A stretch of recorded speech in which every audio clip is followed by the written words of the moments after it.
God is talking only in my sleep to me. Are you serious? Are you going to talk again about dreams? As a friend of mine wrote, according to a Greek saying, if you don't like it, take your bucket and go play at another beach.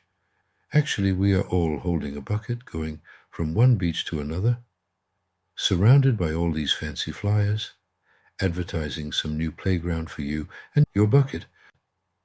Leaflets are full of interesting quotes, which I think are trolling us. He said that, the other said this, only God knows what the actual truth is. So I go back to the fact of my dream, and whoever wants may believe it. I was attending an event honoring a man who had suffered a heart attack that affected his right side.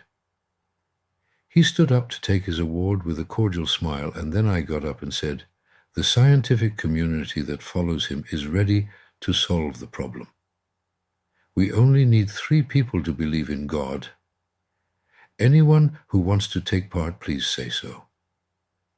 It was almost dawn when a young boy appeared and told me, come on, they want you. I ran behind him while he drove me down a green hill. There he stopped close to some plants. I sat among the plants, not that kind of grass, and saw 3 guys sitting beside me. The first one was smiling, the second was blind, and the third was sitting further away. We started talking, and I tried to describe how I imagined God to check if we all agree. After a while, I woke up and looked at my clock to find out it was nearly dawn. You better sleep again, otherwise tomorrow you won't be able to keep your eyes open, I said to myself. But I could not sleep. So I started thinking about my dream, adding the source we easily put in our dreams while trying to explain what we have seen. That way, the dream became somewhat longer, then clearer, and eventually drove me to sleep. In the morning I tried to write it down, but I swear to God, the actual dream and the added source became one. I am writing the few bits that I can recall, with a lot of reservations. My God is standing too high, too right, far left, and far below. He doesn't really care about the location because he is wherever he wants to be. My God is also in the past, present, and future. And that's why time does not matter to him. Actually, he doesn't give a dime for anything.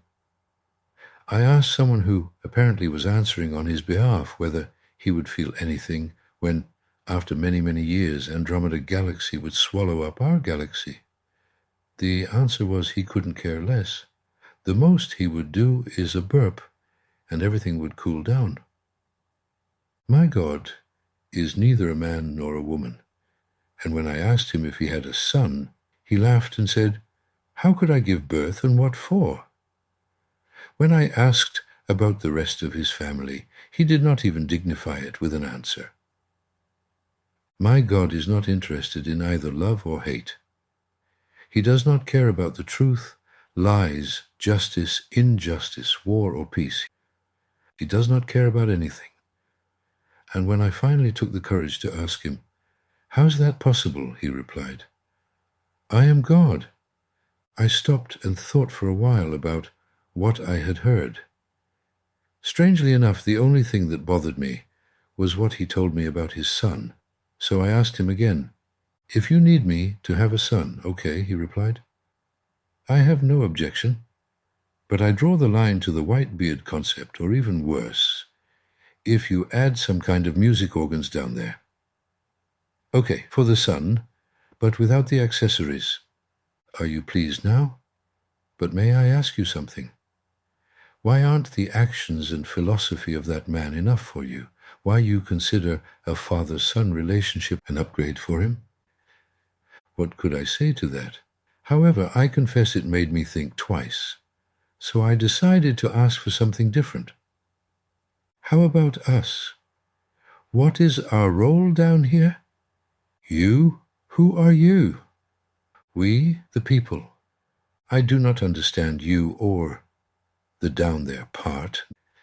Down as a location identification. There is no down or up, so rephrase if you want an answer. Are you aware of us, the people? Should I? But aren't you the one that created us? Me, I created nothing. Why would I? What's the purpose? Wow, I thought, that's a tough one. But I decided to go on anyway to get something out of it. But I'm here, standing in front of you, talking to you. Don't I exist? How can I answer when you have everything somehow mixed up in your mind? Don't you understand claiming that you are in front of me is insane? Since you call me the Almighty Present and fulfilling everything, how can I stand in front of you? You say you are talking to me. Do you mean that you're communicating with me? That's unheard of. But don't I exist? How do I know, do you? Dear God, you drive me nuts. Do you mean the Cretan was right when he wrote that even this one does not exist? Are you talking about Kazantzakis? Do you know him? I know them all, but that does not change the meaning of being. I am confused. I think it's in my best interest to stop. Any last advice? Bottom line, we are having a discussion while I am dreaming. Nope, but if you want to sum it up, think that I am here in any way you can understand it. Also that you are where you say you are, again in any way you understand it. All the rest, love, hate, good, bad, truth, lies, characterize your own perception.